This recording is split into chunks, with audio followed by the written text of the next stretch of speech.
വാസവും അജ്ഞാതവാസവും കഴിഞ്ഞു വന്നാൽ അർദ്ധരാജ്യം തിരിച്ചു നൽകാമെന്ന വാഗ്ദാനം പാലിച്ച് ഈ യുദ്ധം ഒഴിവാക്കിക്കൂടെ? അജ്ഞാതവാസ കാലത്ത് വിരാടദേശത്ത് വെച്ച് അവർ പിടിക്കപ്പെട്ടതാണ്. അതിനാൽ ആ വാഗ്ദാനം എനിക്ക് പാലിക്കേണ്ടതില്ല. അത് 13 വർഷം പൂർത്തിയാക്കിയതിനു ശേഷമല്ലേ? ശരി, എങ്കിൽ അർദ്ധരാജ്യം വേണ്ട, അതിന്റെ പാതി തന്നാൽ? സാധ്യമല്ല. സാധ്യമല്ലാത്ത കാര്യങ്ങൾക്ക് വേണ്ടി കണ്ണൻ സംസാരിക്കാതിരിക്കും. എങ്കിൽ അതിന്റെ പാതി സാധ്യമാണോ? അല്ല. എങ്കിൽ 5 പേർക്കും 5 ഗ്രാമങ്ങൾ നൽകുക. അവർക്ക് ജീവിക്കണ്ടേ? കുന്തിയുടെ മക്കളുടെ ഉപജീവനം കുരുകുലത്തിന്റെ കടമയല്ല.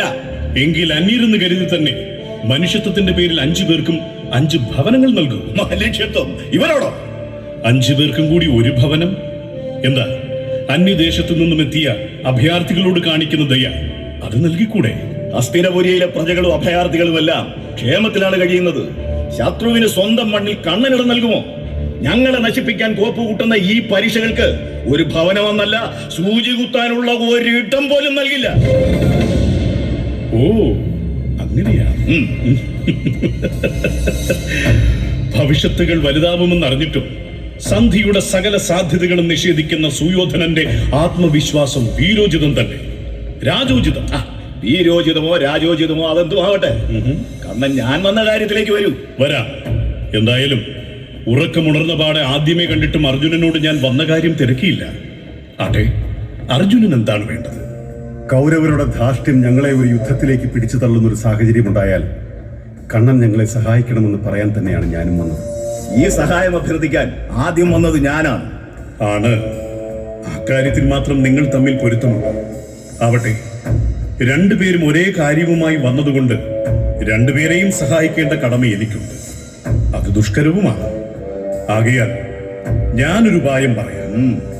എന്റെ സേനാപതിയും മഹായോദ്ധാവുമായ കൃതവർമാവിനെയും അദ്ദേഹത്തിന്റെ കീഴിലുള്ള ആയിരക്കണക്കിന് യാദവ വീരന്മാരും അടങ്ങുന്ന സൈന്യത്തെയും നിങ്ങളിൽ ഒരാൾക്ക് നൽകാം. ഒരാൾക്കൊപ്പം നിരായുധനായ ഞാനും. ഇതിലേത് വേണമെന്ന് നിങ്ങൾക്ക് തീരുമാനിക്കാം. കണ്ണൻ ഞങ്ങളോടൊപ്പം ഉണ്ടായാൽ മതി. സൈന്യമില്ലെങ്കിലും നിരായുധനെങ്കിലും കണ്ണന്റെ അനുഗ്രഹവും സാമീപ്യവും മാത്രം മതി എനിക്ക്. മറിച്ചൊരു അഭിപ്രായമുണ്ടെങ്കിൽ ദുര്യോധനന് പറയാം. ആദ്യമത്തെ എന്നോടായിരുന്നു കണ്ണൻ ആദ്യം തിരക്കേണ്ടിയിരുന്നത്. സാരമില്ല, എനിക്ക് കൃതവർമാവിനെയും അങ്ങയുടെ യാദവ സൈന്യത്തെയും മതി. നിങ്ങൾ 2 പേരും എനിക്ക് സമമാണ്.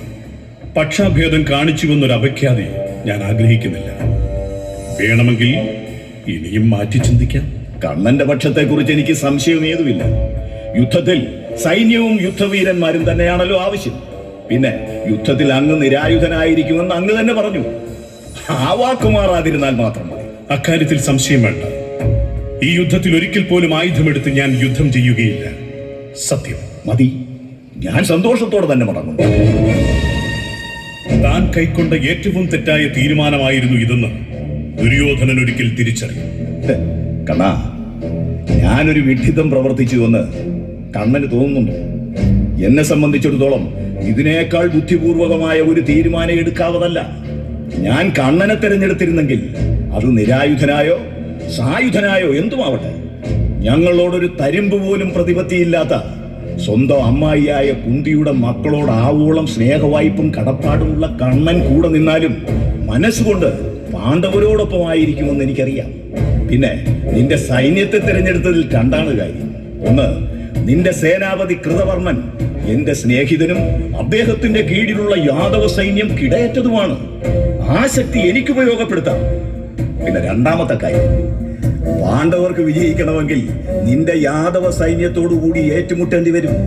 ഇഷ്ടക്കാരെ വിജയിപ്പിച്ചെടുക്കാൻ വേണ്ടി നീ നിന്റെ രക്തത്തിൽ പിറന്ന യാദവരെ കുരുതി കൊടുക്കുന്നത് കാണുന്നതിന്റെ ഒരു സുഖമുണ്ടല്ലോ. അത് നിനക്ക് പറഞ്ഞാൽ മനസ്സിലാവില്ല കണ്ണ.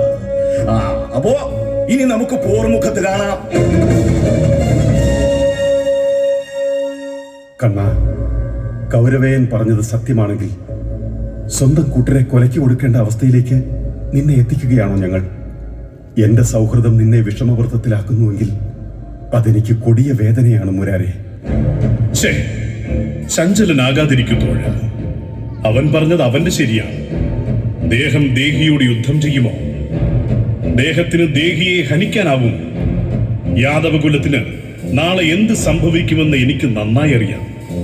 അത് വിടൂ. പകരം ഒന്ന് നീ തിരിച്ചറിയേണ്ടതുണ്ട്. എത്രമേൽ ബുദ്ധിപൂർവമാണ് ദുര്യോധനൻ ഈ യുദ്ധത്തെ സമീപിക്കുന്നതെന്ന് ഇത് കണ്ട് നീ മനസ്സിലാക്കണം. അവന്റെ ആത്മവിശ്വാസം കണ്ടില്ലേ? പൊരുതി തോൽപ്പിച്ചാൽ മാത്രം തകർക്കാവുന്ന ആത്മവിശ്വാസം. അതിനുവേണ്ടി പാണ്ഡവർ സകല ചാബല്യങ്ങളും വെടിഞ്ഞ് സജ്ജരാവേണ്ടതുണ്ട്.